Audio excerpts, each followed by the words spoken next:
Dulu waktu saya nderekno Kiai Syahal dan Gus Dur bertemu dengan bin Bas, pimpinan Darul Ifta di Saudi Arabia, rajanya Wahabi. Saya diajak sama Kiai Syahal sama Gus Dur, sama Dr. Fahmi wakilnya. Hanya karena tulisan saya bagus, jadi bukan saya pengurus bunda, saya gelandangan lah. Pas dolan di PBNU, wah ini ada yang tulisannya bagus. Terus disuruh menulis surat menyurat dengan Darul Ifta. Barokahnya tulisan bagus, saya diajak ke sana.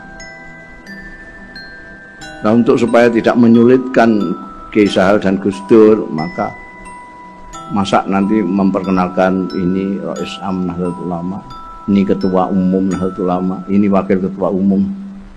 Terus waktu nunjuk saya, gelandangan kan tidak bagus. Jadi waktu itu saya disebut juru bicara.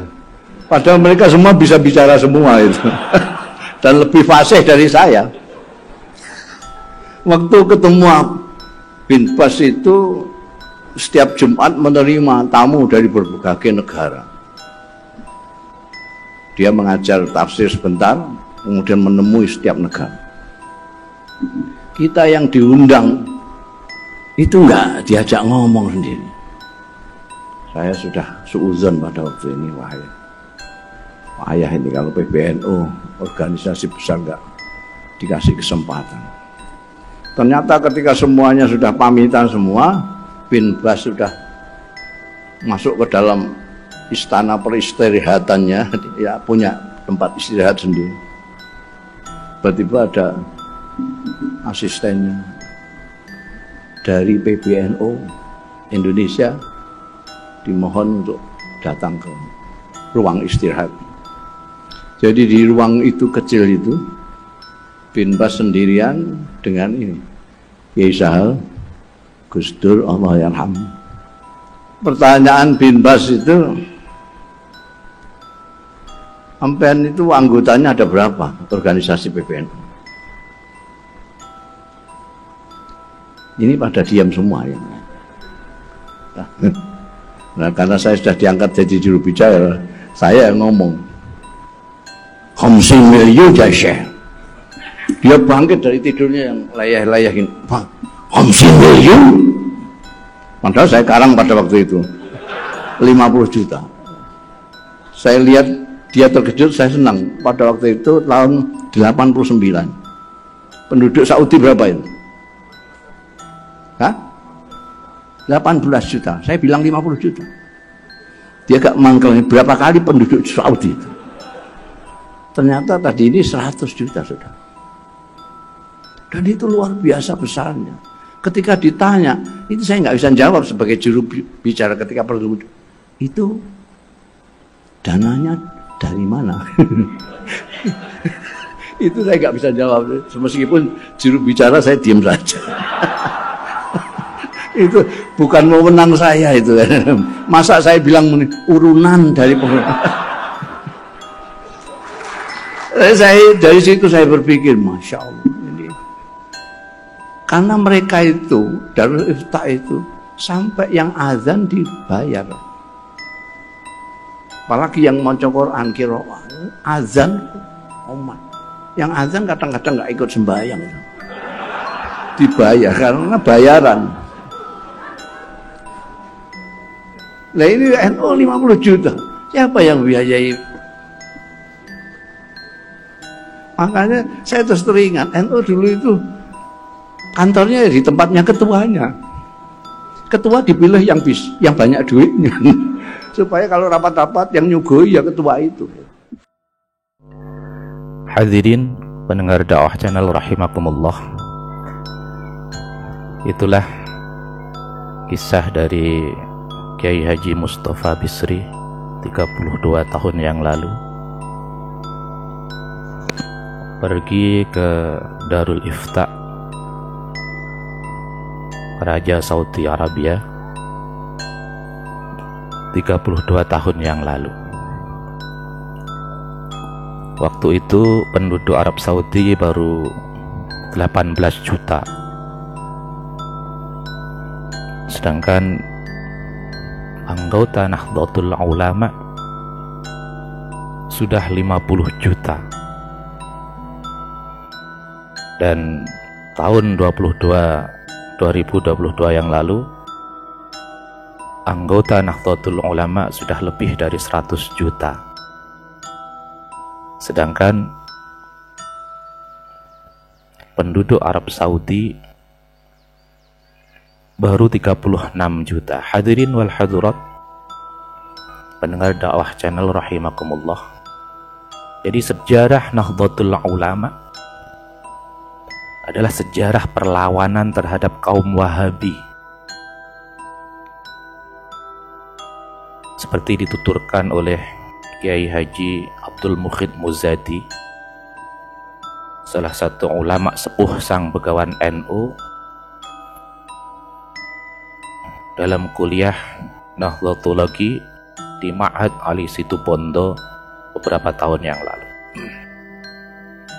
Jadi Jam'iyah Nahdlatul Ulama didirikan atas dasar perlawanan terhadap dua kutub ekstrim pemahaman agama dalam Islam, yaitu yang pertama kubu ekstrim kanan yang diwakili kaum Wahabi di Saudi Arabia, dan yang kedua ekstrim kiri yang sekuler diwakili oleh Kemal Atatürk di Turki saat itu. Tidak mengherankan jika kelahiran Nahdlatul Ulama di tahun 1926 Masehi sejatinya merupakan simbol perlawanan terhadap dua kutub ekstrim tersebut. Hanya saja untuk pembahasan kali ini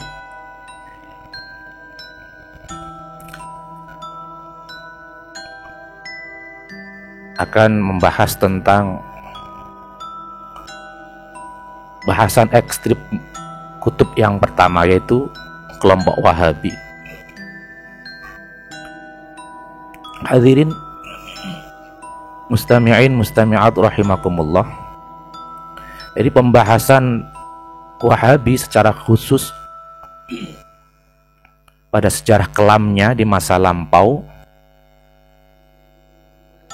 belum termasuk doktrin-doktrin atau tokoh-tokohnya atau juga yang lainnya. Di sini berharap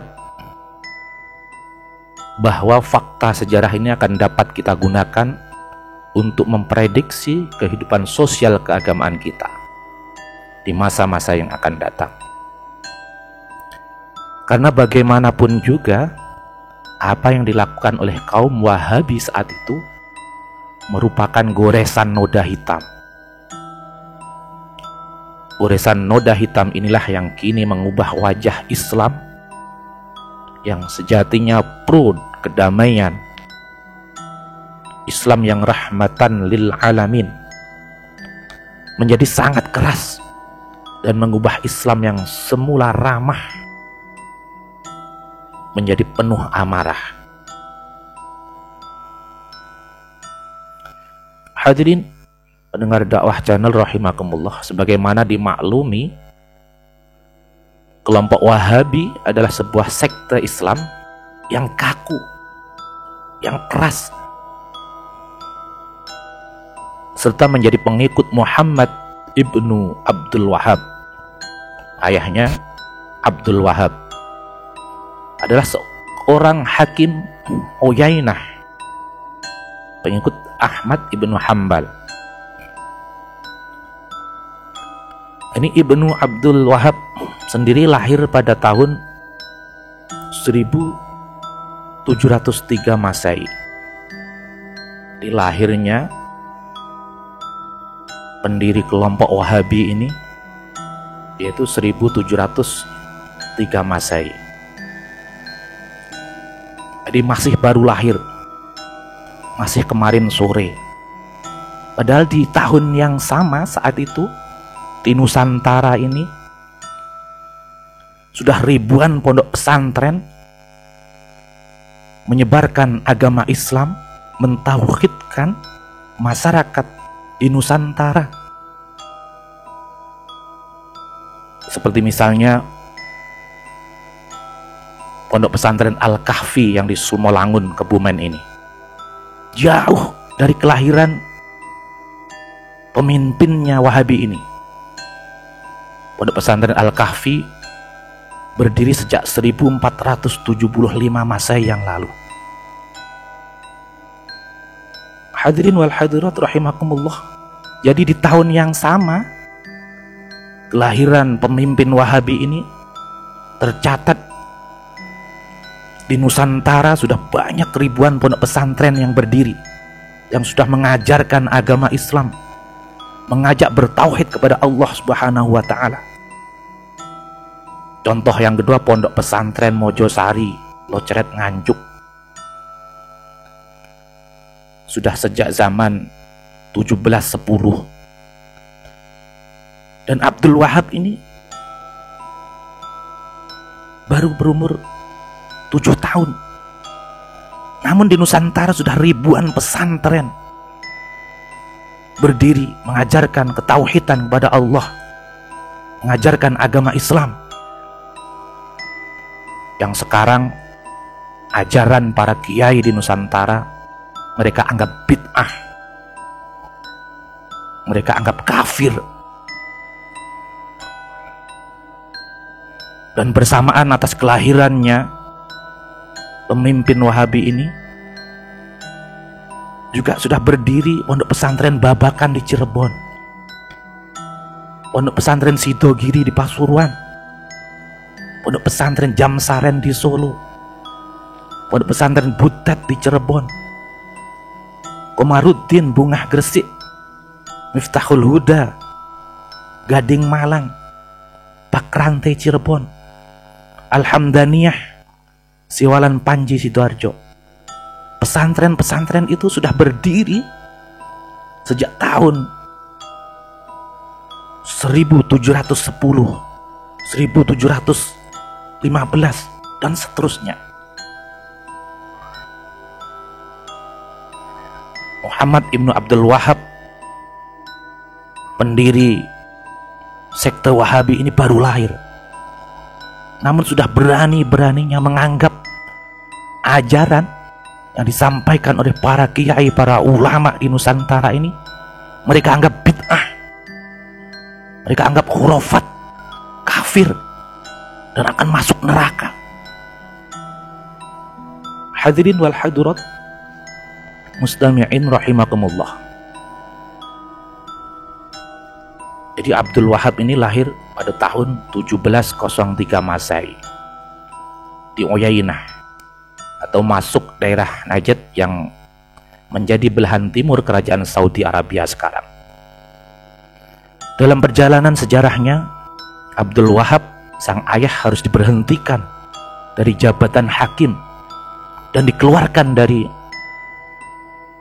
wilayah Uyainah pada tahun 1726. Jadi mereka, Abdul Wahab itu umur 26 sudah menyengsarakan keluarganya. Bahkan ayahnya pun dikeluarkan dari jabatan hakim karena sifat-sifat anaknya yang aneh, yang membahayakan. Bahkan diusir dari daerah Uyainah. Begitu juga kakak kandungnya Sulaiman bin Abdul Wahab sangat mengkritik keras dan menolak secara panjang lebar tentang pemikiran adik kandungnya ini. Hadirin wal hadirat rahimakumullah. Jadi pemikiran Wahabi yang keras dan kaku seperti batu dan besi ini dipicu oleh pemahaman keagamaan yang mengacu bunyi harfiah teks Al-Quran maupun Al-Hadis. Jadi yang mereka pahami hanyalah harfiah teksnya saja, kulitnya saja, tidak sampai dagingnya maupun hatinya Al-Quran maupun Al-Hadis. Jadi ini yang menjadikan Wahabi menjadi sangat anti tradisi, menolak tahlil, Padahal kalau mereka tahu di dalam tahlil, tapi kalau orang-orang NU menganggap enteng aja tahlil itu kalau belum dilaksanakan. Kalau sudah dilaksanakan namanya tahlilan. Kalau mereka tahu di dalam tahlil itu penuh dengan ajaran agama Islam. Di dalamnya membaca zikir, membaca tasbih, baca Al-Quran, membaca doa, itu semuanya diajarkan oleh Al-Quran, diajarkan oleh Nabi Muhammad SAW. Di dalam tahlil pun ada silaturahmi antara satu dengan yang lain yang tidak pernah ketemu. Ketika datang di tempat tahlilan, saling berjabat tangan, saling mengenal. Dan di dalam tahlil itu pula ada sedekah. Itu semua diajarkan oleh agama. Akan tetapi kelompok Wahabiyah ini dengan sebelah mata melihat, bahkan menganggapnya bid'ah. Orang-orang yang suka tahlil akan masuk neraka. Mereka juga menantang maulid Nabi Sallallahu Alaihi Wasallam. Padahal di dalam acara maulid itu pun juga sama. Menjalankan ajaran Nabi dan menjalankan ajaran Al-Quran. Kita membaca sholawat sebanyak-banyaknya. Juga silaturahmi. Juga ada sedekah. Juga ada membaca Al-Quran. Namun Wahabi ini pun juga menolak, menganggap itu semua bid'ah. Dan yang suka maulidan akan masuk neraka. Pemahaman yang sangat picik. Berjanji manakib itu pun juga dianggap bid'ah. Tawasulan juga dianggap bid'ah. Berdoa bersama secara jahar dianggap bid'ah. Dan sebagainya. Hadirin pendengar dakwah channel rahimakumullah. Jadi pemahaman yang literal arah Wahabi pada akhirnya mengeklusi dan memandang orang-orang di luar Wahabi sebagai orang kafir dan keluar dari Islam. Orang Wahabi merasa dirinya sebagai orang yang paling benar, paling muslim, paling soleh, paling mukmin, dan juga paling selamat. Ulama-ulama yang di Nusantara ini mereka anggap sampah. Padahal jauh sebelum mereka lahir, pimpinan Wahabi ini, para ulama Indonesia, Nusantara, sudah berdakwah jauh sebelum dia lahir, ratusan tahun. Hadirin wal hadirat rahimakumullah.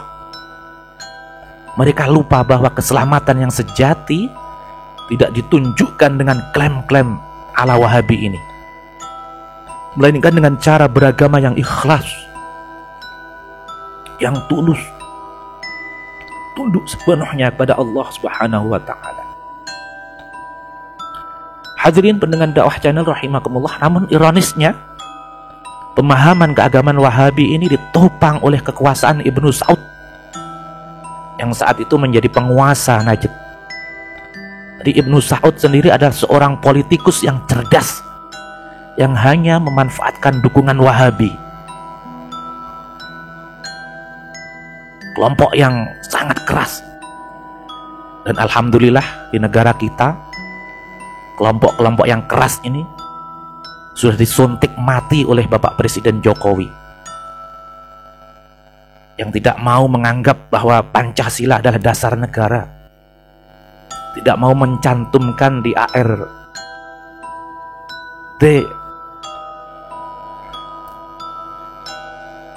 seperti FPI dan kelompok-kelompok yang lain. demi untuk meraih kepentingan politiknya belaka. Jadi Ibnu Saud misalnya meminta kompensasi jaminan Ibnu Abdul Wahab, pimpinan Wahabi ini, agar tidak mengganggu kebiasaannya mengumpulkan upeti tahunan dari penduduk Dzir'iyah. Koalisi pun dibangun secara permanen untuk meneguhkan keduanya. Jika sebelumnya bergabung dengan kekuasaan Ibnu Abdul Wahab, telah melakukan kekerasan dengan membid'ahkan dan mengafirkan orang di luar mereka. Maka ketika kekuasaan Ibnu Saud menopangnya, Ibnu Abdul Wahab sontak melakukan kekerasan untuk menghabisi orang-orang yang tidak sepaham dengan mereka. Hadirin wal hadirat rahimakumullah, ini persis yang ada di negeri kita ini. Beberapa tahun yang lalu ada organisasi yang semaunya sendiri, tidak menganggap Indonesia berpaham Pancasila. Saya tidak mau seperti Hizbut Tahrir, HTI dan FPI ini dengan semau-maunya. Jadi pada tahun 1746 Masehi, koalisi Ibnu Abdul Wahab dan Ibnu Saud memproklamirkan jihad melawan siapapun yang berbeda pemahaman tauhid dengan mereka. Mereka tak segan-segan menyerang yang tidak sepaham dengan tuduhan syirik, dengan tuduhan murtad dan kafir. Setiap muslim yang tidak sepaham dengan mereka dianggap murtad, yang oleh karenanya boleh dan bahkan wajib diperangi atau dibunuh. Sementara predikat muslim menurut Wahabi hanya merujuk secara eksklusif pada pengikut Wahabi, sebagaimana dijelaskan dalam kitab Unwan Al-Majd fi Tarikh An-Najd tahun 1802 Masehi. Wahabi menyerang Karbala dan membunuh mayoritas penduduknya yang mereka temui baik di pasar maupun di rumah, termasuk anak-anak dan wanita. Tak lama kemudian, yaitu tahun 1805 Masehi, Wahabi merebut kota Madinah. 1 tahun berikutnya, Wahabi pun menguasai kota Mekkah. Di 2 kota ini Wahabi mendudukinya selama 6 tahun setengah. Para ulama dipaksa sumpah setia dalam todongan senjata. Pembantaian demi pembantaian pun dimulai. Wahabi pun melakukan penghancuran besar-besaran terhadap bangunan yang bersejarah dan perkuburan, pembakaran buku-buku selain Al-Quran dan Al-Hadis, pembacaan puisi berjanji, pembacaan beberapa mau'izah hasanah sebelum khutbah Jumat, larangan memiliki rokok dan menghisapnya, bahkan sempat mengharamkan kopi. Hadirin pendengar dakwah channel rahimakumullah, jadi tercatat dalam sejarah Wahabi selalu menggunakan jalan kekerasan, baik secara doktrinal, kultural maupun sosial. Misalnya dalam penaklukan Jazirah Arab hingga tahun 1920-an, lebih dari 400.000 umat Islam telah dibunuh dan dieksekusi secara publik, termasuk anak-anak dan wanita. Ketika berkuasa di Hijaz, Wahabi menjembelih Syekh Abdul Zawawi, guru para ulama mazhab Syafi'i. Meskipun umur beliau sudah 90 tahun, namun masih dieksekusi juga secara sadis. Di samping itu, kekayaan dan para wanita di daerah yang ditaklukkan Wahabi acap kali juga dibawa mereka sebagai harta rampasan perang. Hadirin pendengar dakwah channel rahimakumullah, jadi di sini setidaknya kita melihat 2 hal tipologi Wahabi yang senantiasa memaksakan kehendak pemikirannya. Pertama, ketika belum memiliki kekuatan fisik dan militer, Wahabi melakukan kekerasan secara doktrinal, intelektual dan psikologis dengan menyerang siapapun yang berbeda dengan mereka sebagai murtad, musyrik, kafir, bid'ah, masuk neraka. Yang kedua, setelah mereka memiliki kekuatan fisik dan militer, tuduhan-tuduhan tersebut dilanjutkan dengan kekerasan fisik, dengan cara amputasi, pemukulan, bahkan pembunuhan. Ironisnya Wahabi ini menyebut yang apa yang dilakukan sebagai dakwah dan amar ma'ruf nahi mungkar yang menjadi intisari ajaran Islam. Hadirin wal hadirat rahimakumullah, emang ada menurut ajaran Islam amar ma'ruf nahi mungkar dengan menyebut sesama muslim musyrik, mengatakan sesama muslim bid'ah, masuk neraka, bahkan membunuh sesama muslim yang sama-sama berikrar mengucapkan 2 kalimat syahadah. Hadirin wal hadirat rahimakumullah, membanjirnya buku-buku Wahabi di buku Gramedia, Togamas dan sebagainya, hemat saya adalah merupakan teror dan jalan kekerasan yang ditempuh kaum Wahabi secara doktrinal, intelektual dan sekaligus psikologis terhadap umat Islam di Indonesia ini.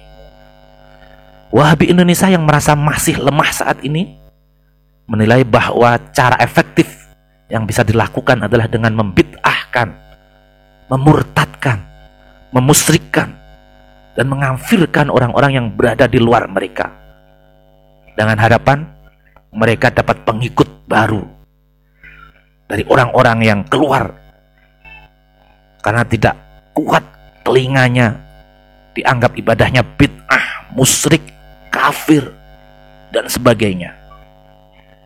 Jumlah mereka yang minoritas hanya memungkinkan mereka untuk melakukan jalan tersebut di tengah-tengah keran demokrasi yang dibuka lebar-lebar untuk mereka. Hadirin mustami'in rahimakumullah, dan saya yakin, seyakin-yakinnya, hakul yakin, jika suatu saat nanti kaum Wahabi di negeri ini memiliki kekuatan yang berlebih dan kekuatan militer di negeri ini, mereka akan menggunakan cara-cara kekerasan dengan membantai dan pembunuhan terhadap sesama muslim yang tidak satu paham dengan mereka. Jika wong NU, Jam'iyah Nahdlatul Ulama, dan ormas-ormas lainnya yang satu barisan dengan keimanan yang moderat dan rahmatan lil alamin tidak mampu membentenginya, saya membayangkan Indonesia yang kelak menjadi Arab Saudi jilid kedua. Dan saya tidak dapat membayangkan betapa mirisnya jika para kiai dan ulama kita kelak akan menjadi korban pembantaian kaum Wahabi ini. Hadirin wal hadirat rahimakumullah, mudah-mudahan kita semuanya mampu membentengi